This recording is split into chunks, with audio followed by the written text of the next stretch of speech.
I have already introduced the work of Joost Meerloo and his perspectives on mental coercion, how the free human mind can be transformed into an automatically responding machine, susceptible to any suggestion and the control of the tyrant or totalitarian state.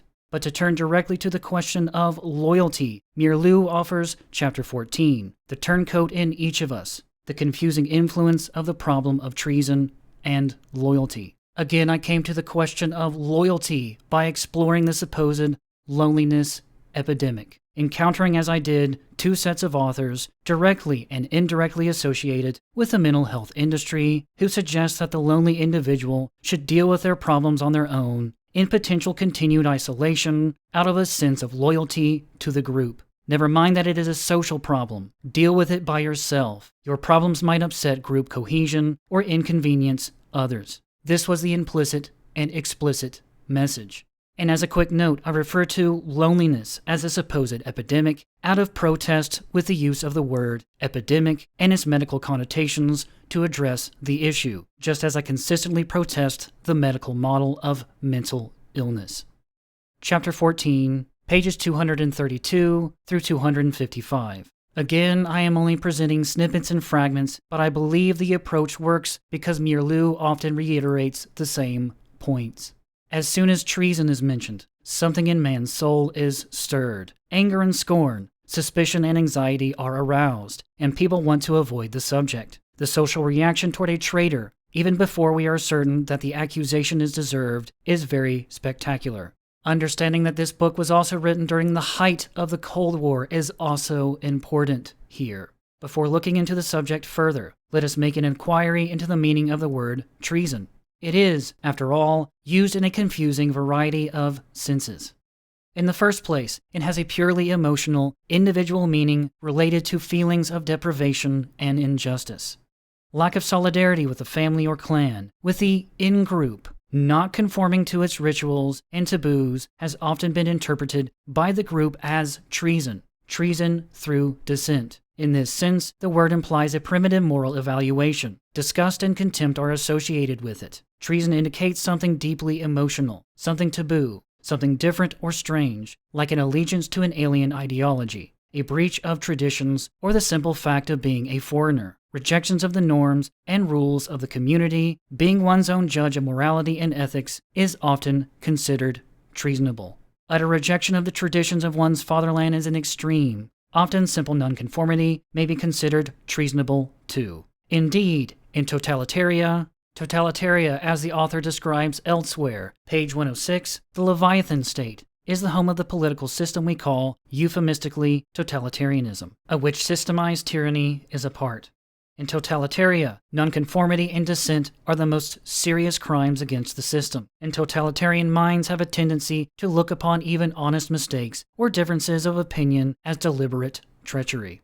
Perhaps put another way, a society in which you are told to blindly conform to the group, never questioning, never dissenting, is totalitarian in nature. Because of its deep emotional content, the very word itself, treason, can be used as a political tool with which to manipulate people. In totalitaria, it becomes merely a Pavlovian sign, triggering off reactions of distrust and hatred. After a military defeat or a diplomatic disappointment, or whenever feelings of humiliation and inadequacy run high among the people, it is a useful strategy to get them to project their sense of inferiority onto others. Discussing his own personal experiences in Nazi-occupied Europe during World War II, the author writes, "This war experience taught us another truth. Traitors can be made by overwhelming collective suggestions. In the ambiguous chaos of shouting ideologies and changing values, the mind becomes sullen and stubborn. And where there is immaturity and lack of inner control, it may become confused in its loyalties and simply surrender to the most powerful group." In that most unmentionable book, Hitler says that when the disappointed are given a sense of importance, they will swallow every suggestion with the utmost docility. Realistically speaking, then, perhaps you do not just demand loyalty. You must earn that loyalty, even if by manipulative means. But here the author begins to discuss the developmental processes during youth and their relationship to loyalty. The author later revisits these same periods of development when exploring solutions to mental coercion. The core of the problem of treason and self-betrayal is found in the difficulties which arise in the repression of former loyalties, as each loyalty is in turn superseded by the next.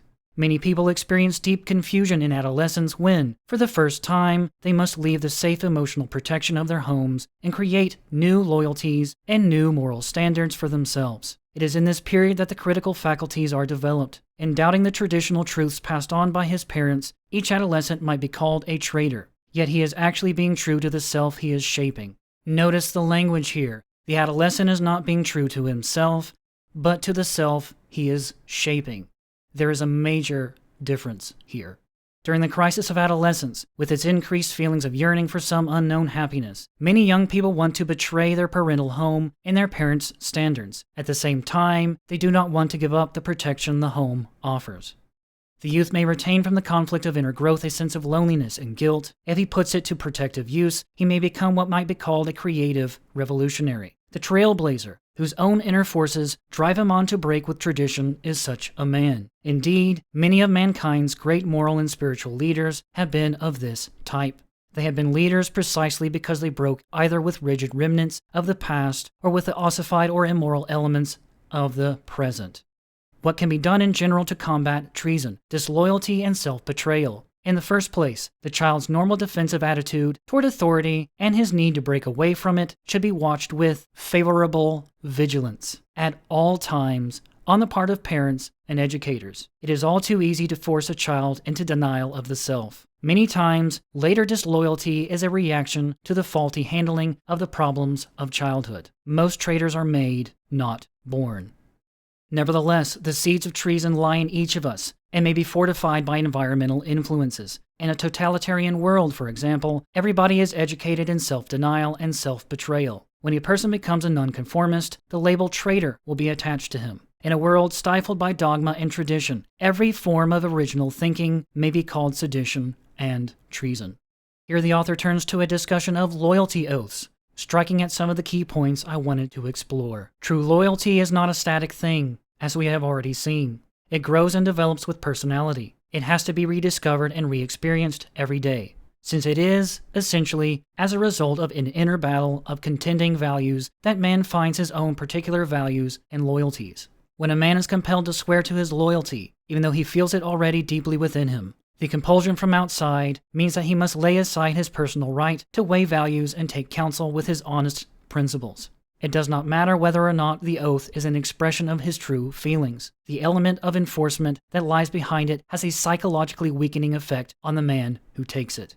Free man needs loyalty to the self first of all, and this implies the right to be himself. The man who feels that he is nothing, who feels that everyone, himself included, doubts him, who is inwardly weak, may become an easy prey to all kinds of totalitarian political influences.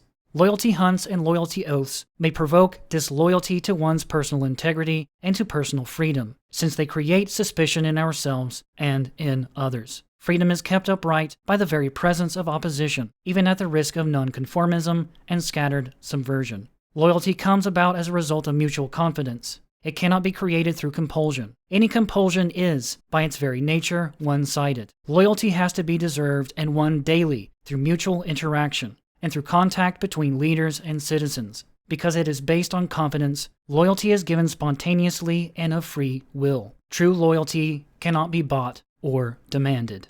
And here the author presents a unique case of disloyalty. In investigating the case of young American soldiers in Korea who were brainwashed and forgot too easily where their loyalty lay, we usually find in their backgrounds how disloyal one of their parents had behaved toward them. In nearly all the so-called pro-communist cases, we find a disturbed youth. It is important that the community investigate its initial loyalty toward these young men. These supposedly pro-communist American soldiers betrayed their country and fellow countrymen. But Meerloo proposes that such disloyalty may have been caused, in part, by others being disloyal to them.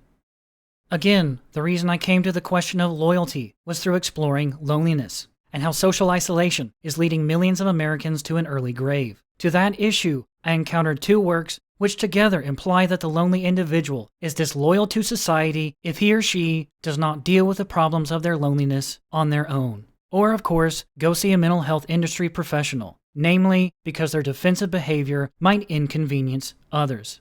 However, when we are dealing with millions of individuals and their supposed loyalty in line with Meerloo here, at what point is the greater society or community obligated to investigate their initial loyalty to these millions of lonely individuals? The problem, of course, is that these other authors, as I discussed elsewhere, only value the individual to the extent to which they give to society. More broadly speaking, when it comes to the problems of others, rarely our own, of course, our culture also holds personal responsibility to be the panacea or cure-all. Personal responsibility towards others, not the call for redistributionist public policies or other forms of theft, but actual personal individual responsibility towards others, seems to be a terribly unpopular concept. But to move on, however, I thought I would read the last couple of pages of this chapter in full. As Meerloo continues, we have now seen that the problem of treachery has to deal with a failure to understand our own mental processes. Every betrayal is in the first place a self-betrayal, a disloyalty toward one's own standards. When people silence their conscience and compromise for the sake of convenience, at that moment they begin to be disloyal to themselves. Passivity, assumed when our conscience should have forced us to act, is the most common form of self-betrayal.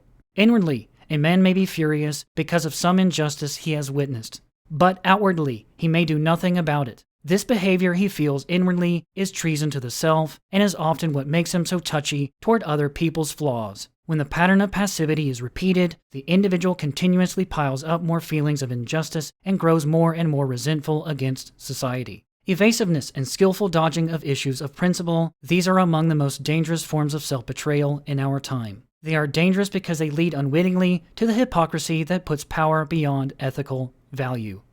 It is dangerous to let personal grudges and discontent solidify into a permanent resentment against the whole of society. Parents and educators can forestall such difficulties through psychological insight by allowing each individual the freedom to criticize and attack, in a civilized, non-destructive way, the community to which he belongs, by helping to develop in the child the sense that he is responsible for his own views. Subversive though they may temporarily appear, parents provide him with the opportunity to overcome his feelings of loneliness and ambivalence and his wish to do violence to those who influence him.